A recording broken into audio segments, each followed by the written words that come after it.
but to stalk over the earth lonely and friendless until the end of time.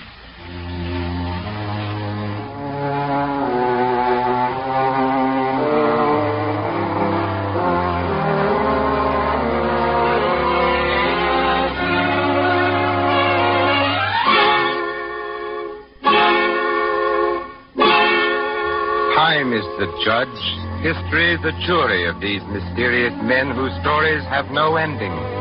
And you seated there beside your radio, you sitting in judgment on this mystery, you are the 13th Juror.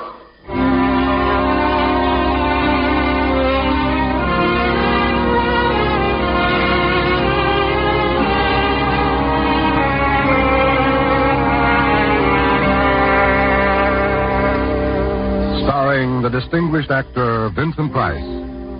This is the first in a series of unsolved mysteries, written and directed by Arnold Marquis, creator of NBC's prize-winning programs Unlimited Horizons, The Pacific Story, and The Fifth Horseman. This is the mystery of the man who shot Abraham Lincoln. We bring you the facts in the case, and we ask you, the 13th Juror, what happened to John Wilkes Booth?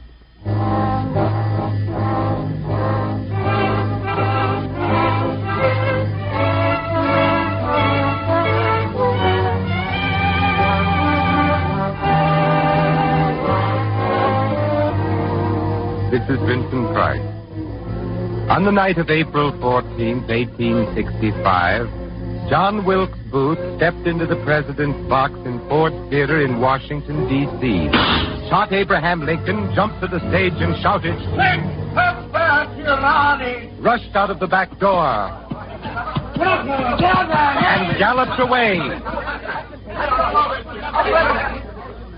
This much we know. But what happened after this to John Wilkes Booth is shrouded in mystery. 12 days later, after one of the greatest manhunts of all time, the War Department announced that John Wilkes Booth, the assassin of the President of the United States, was dead, killed by federal troops near Port Royal, Virginia. The body was brought back to Washington secretly. Easy now. Easy. Lower away. At midnight, by the light of flickering candles, the body of the man killed near Port Royal was lowered into a grave beneath a warehouse floor. Easy. Easy now. That's all right. Till it is. When they had finished, they sealed that grave with concrete, level with the warehouse floor. And there, officially, ended the story of John Wilkes Booth.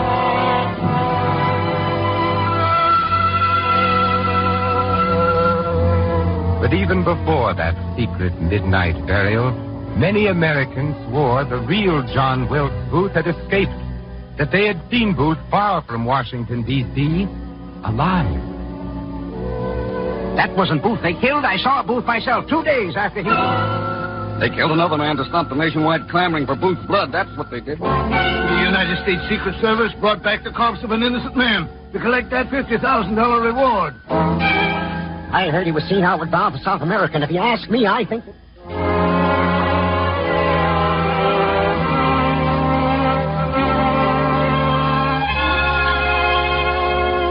Was he dead, or did he escape? By now, the living ghost of John Wilkes Booth was stalking the earth. 6 days after the assassination, John and Martha Murphy, farmers in Oak Harbor, Ohio, had a late caller. Somebody's at the door.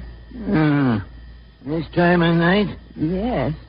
It's pretty late for... I'll go. Funny. Just about bedtime. Good evening. Evening. I beg your indulgence. My name is Jonathan Baxter. I'm a traveler on my way to Toledo. I'd like a room for myself and shelter for my horse. We ain't got no... No, I cannot go on. I have an injured leg, and my horse is dead tired. All we got is a bed in the attic. Well, attic's no place. Oh, any place will do, and thank you for your kindness. I should be glad to pay whatever you ask. Oh, my leg pains. Oh. Well, come in.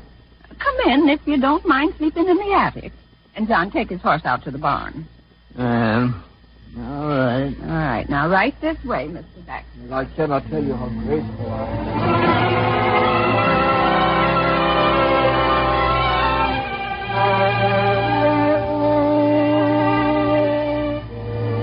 Jonathan Baxter, J.B., the same initials as John Booth. So far as Mr. and Mrs. Murphy of Oak Harbor, Ohio were concerned, Jonathan Baxter slept the sleep of the just. They were up early, and so was he. And while John Murphy was out saddling the stranger's horse, Martha engaged him in conversation. Well, I guess you travelers see a good deal always on the go. It's quite a good deal, Mom. Have you heard much about the assassination of Abraham Lincoln and his thoughts? Well, I guess we heard about it same as everybody else did. Mr. Baxter, your horse is ready. Oh, well, thank you. You are hospitable indeed. Mr. Baxter was just asking if we heard much about the murder of Mr. Lincoln. Yes, we did. That fella Booth should be catched and strung up. Why do you say that, sir? Oh, he killed Mr. Lincoln, didn't he? The man who killed Lincoln was a hero. Are you crazy? Crazy indeed. I shall be immortal. I am J. Wilkes Booth. You? J. Wilkes? Yes, I. This injured leg of mine was broken in the jump from the presidential box to the stage. But I'll never be taken. Out of my way. But you... I'm on my way to Canada. They'll never take me. It's him. He looks exactly like his picture. Come back here! You'll never take me. I'm J. Wilkes Booth. Come back here. Get up there. Get up there.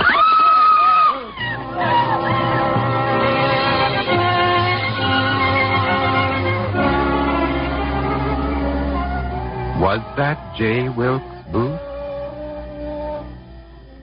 Or was Booth sealed in that grave beneath the warehouse floor in Washington?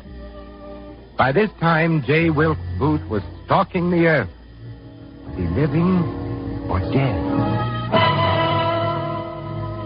Not so many years later, parishioners of the church in Richmond, Virginia, watched their minister and wondered.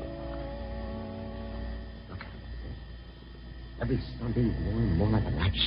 People are looking at you. No two men could be so much alike. He came here right after the trouble up north. He looks just like that after he's tall and thin. And he had that broken leg when he first came. Hush now, please. If he is Booth, then we ought to know it. Well, he's a fine minister.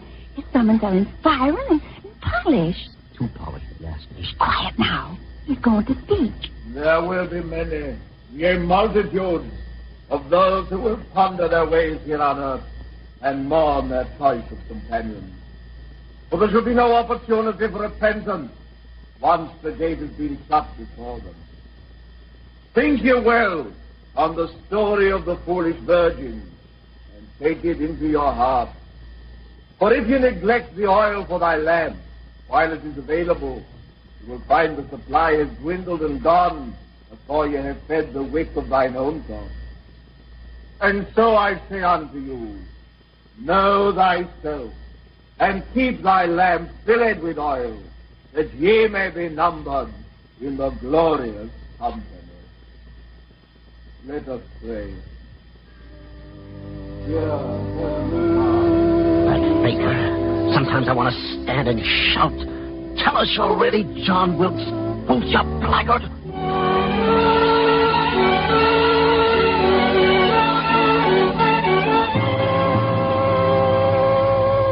Was this man John Wilkes Booth?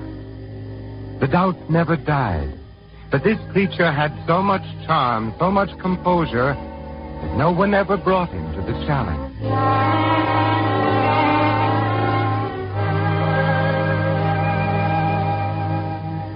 By this time, John Wilkes Booth had become almost a legend. He was seen everywhere. 10 years after the assassination and the reported killing of Booth, a saloon keeper in Granbury, Texas, said something to a youth. You've heard how Abraham Lincoln was shot in Ford's Theater in Washington 10 years ago? Why, yes, sir. We were told in school. Yeah. And were you told of what happened to the man who fired the shot? To John Booth? Well, he was shot in the barn. He was not shot in the door. But they captured him in an old... I've wanted to clear my soul of this burden for many and many a year, my lad. I can prove to you, beyond any doubt, that what I have told you is true. That John Booth was not shot? Yes. For I am J. Wilkes Booth.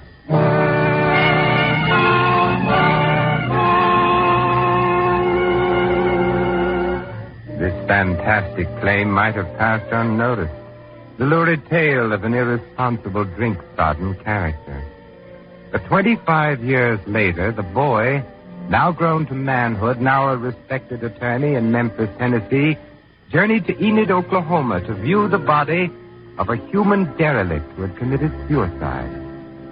Attorney Finis L. Bates scrutinized the body. Yes, this is the body of the same man who told me 25 years ago that he was Booth. This is not the body of an ordinary vagrant. This is the body of John Wilkes Booth. Attorney Bates took the body back to Memphis, kept it there for many years, mummified, while he made an exhaustive investigation of the Booth mystery. Booth was not killed. I have his complete confession. And I know the name of the man who did die in that tobacco barn in Virginia on that confused and bloody day in 1865.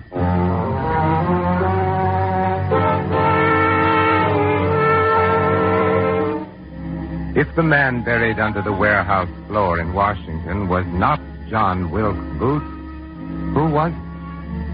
Immediately after the assassination of Abraham Lincoln, the nation seized in the frantic search for the fugitive Booth.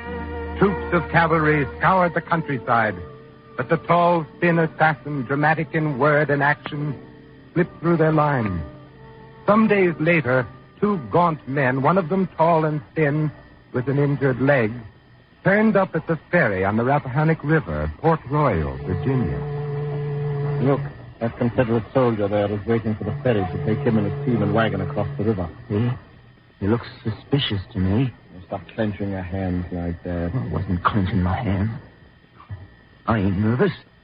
Ask him to give us a lift on the road. But I don't know what to say. Weakling, ask him. Well, all right. Howdy do. My name's Dave Boyd. I'm Captain Jet. Willie Jet. Glad to know you. This here's my brother, Mr. John Boyd. Mr. Boyd? How'd you do, son? My pleasure. My brother here, he's wounded. Ball in the leg. My regrets, sir. Yes, the end of a glorious, majestic effort. There is naught for us Confederates to do now but to go home, broken in body and spirit, as I am. Captain Jet, sir, would you mind giving us a lift down the road, maybe? Well, perhaps I can manage. No, sir, I'm grateful for your charity. I'll try to clear a place on the wagon. Here, I'll help you. There. Here, I guess there's a place for you two now. Oh, thank you, sir. Here, take my hand. Hang on now. Harry's come to take us across.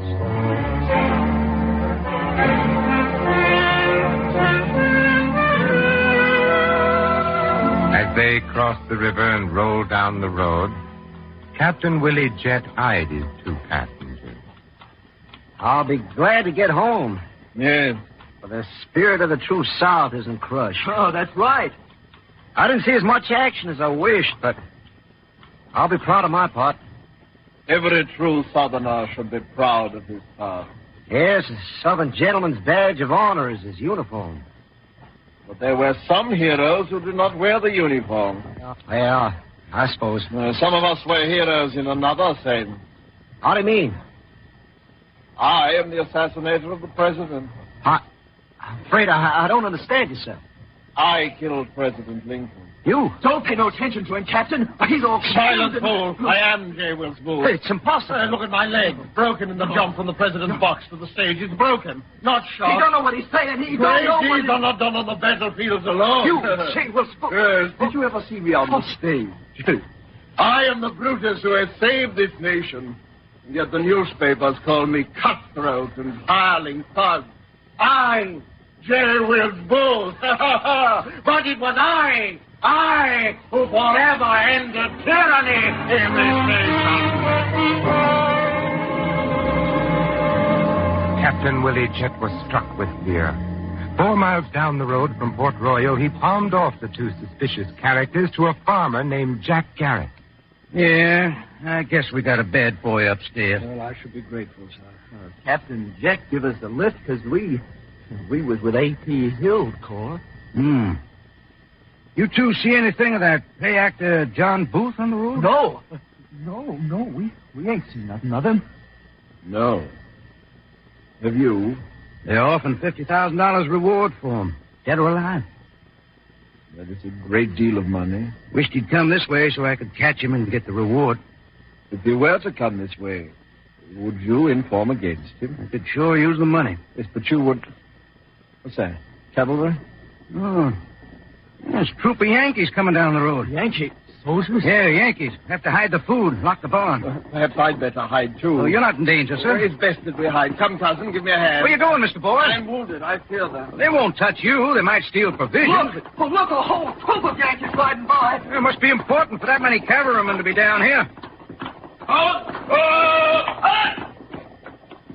Shall we search this farmhouse, Lieutenant? No, it looks all right. Hold it, hold!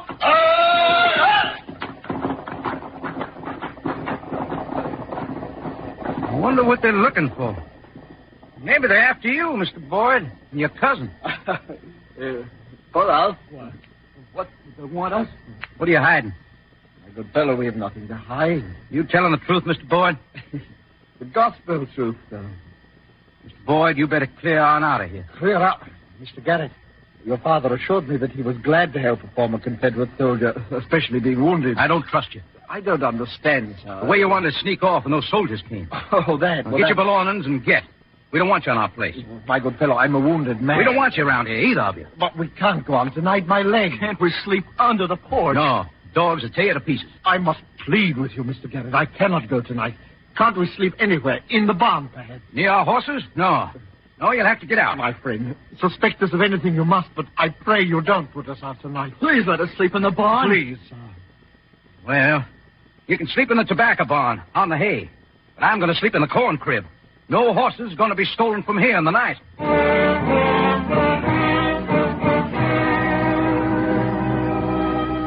The stage was set for a dramatic scene the world would never forget. As evening fell, the 2 strangers made their bed in the hay in the tobacco barn. The tall, thin one with the dramatic voice lay himself down with a grand manner. Nearby in the corn crib lay Jack Garrett, pondering over the name John Boyd, and the initials J.B., and their possible relationship to John Booth. And up the road at the Goldman Tavern, tossing and turning in his sleep, was the Confederate officer who had given the 2 strangers a lift from the ferry at the Rappahannock, Captain Willie Jett.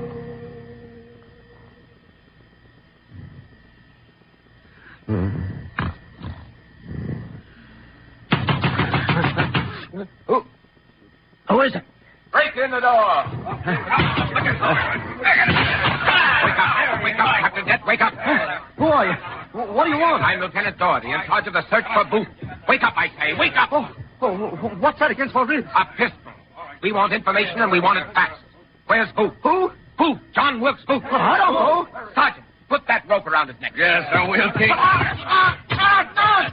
All right, sir. Where's Booth? I don't know where he is, Ollie. We have information that you gave John Wilkes Booth and Davy Harold a ride in your wagon. Now, where is he? It was Booth. He said he was assassinated the president, but I Where is he? I dropped him off at a farmhouse. A farmhouse about 4 miles down the road to Bowling Green. Get up. You're taking us there.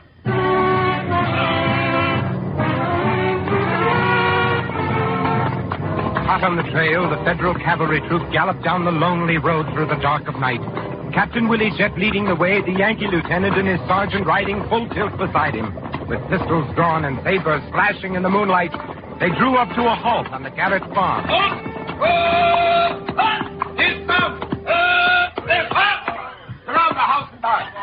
Come with me, Captain Jet. Yes, sir. Open up! Open up! Sergeant, bring that rope. Yes, it's 2 o'clock in the morning, sir. Maybe... Open up, or we'll break in the door. Here. What do you want? Searching party. Where's Booth? Booth? Yes, John Wilkes Booth. Where is he? I don't understand. We're looking for John Wilkes Booth. Captain Jet, tell this man what you told me. I put J. Wilkes Booth off here. Now, where is he? Oh, it's Boyd and his cousin. They told me they were brothers. They're down in the tobacco barn. Where is that barn? Yeah, right down this way. Come on, mate. Yeah, they're in there. Get in there and tell them to surrender. But I... Get in there. All right. Gentlemen, the place is surrounded by Yankee troops. They want you to come out and give yourselves up. Get out of here, you blasphemous fool. All that I could have trusted such a treacherous villain. Yeah, he won't come out. He's waving a pistol in the carbine. I'll talk to him. Now, quiet, everybody. John Wilkes Booth, I've come in the name of the federal government to arrest you for the murder of President Lincoln. Come out and give yourself up. I am being persecuted as a Christian. Oh, we're gone. Oh, we've got to give up. We've got to. Come out. I demand your surrender in the name of the federal government. I'm going to go. I'm going out there to give myself up. Oh, they're trapped. I can see them out there. They'll shoot. I'm going. Baby! Look, Lieutenant. He's coming out smirking and phoning like he was silly. Sergeant, find this man and put a guard over him. Yes, sir. Now, Booth, Davy Harold has given himself up. Come out while there's still time. Oh, in the democracy of the dead, all men at last are equal. I am a poor wounded Confederate soldier. Come out, Booth, or we'll come in and take you. Oh, I'll show you my courage. I will come out and fight all of you on me crash. Oh, my poor legs. We'll smoke him out. Sergeant Corbett. Yes, sir. My orders are that no one is to shoot. We must take this man alive. Understand? Yes, sir, but he might try to fight his way out. He has a couple of guns. My orders are no one is to shoot. Yes, sir. Go around to the rear of the barn. Reach in through one of the cracks and set fire to the hay on the floor. We'll smoke him out. Yes, sir.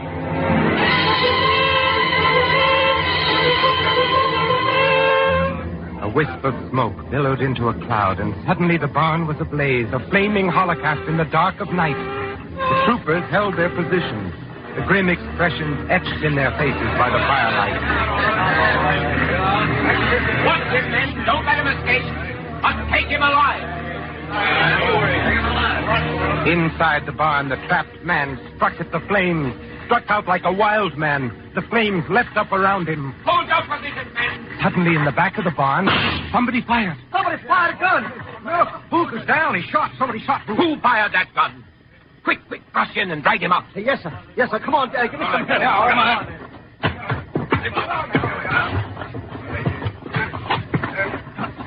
Here. Carry him over to the porch. Look, a bullet hit him in the head. Did he shoot himself? No, that sergeant shot him. Sergeant Corbett, why did you fire against orders? God Almighty directed me.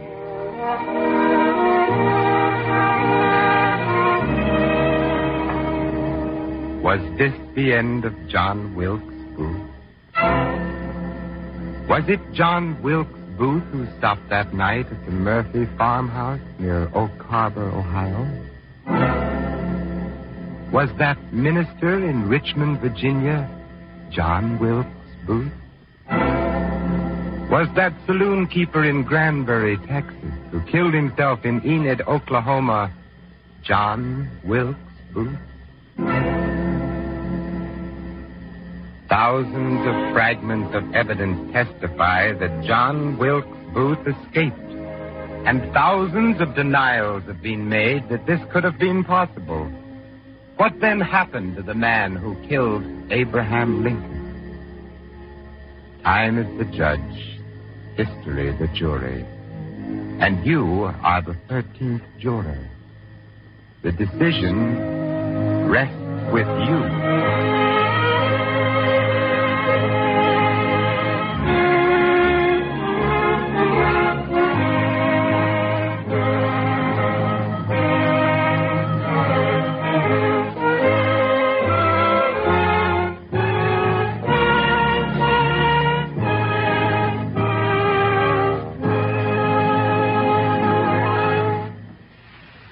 You have just heard Vincent Price in The 13th Juror, an NBC Hollywood Radio City production written and directed by Arnold Marquis.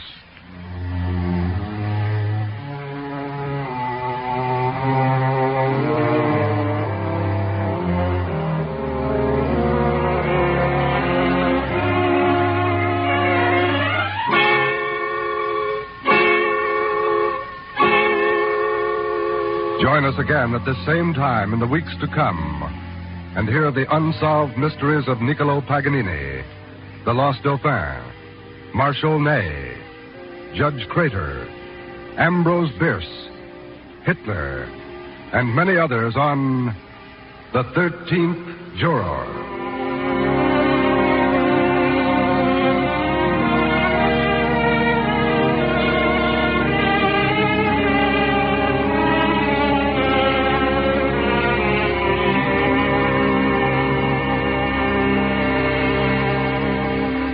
The music was composed and conducted by Henry Russell. John Storm speaking. This program came from Hollywood.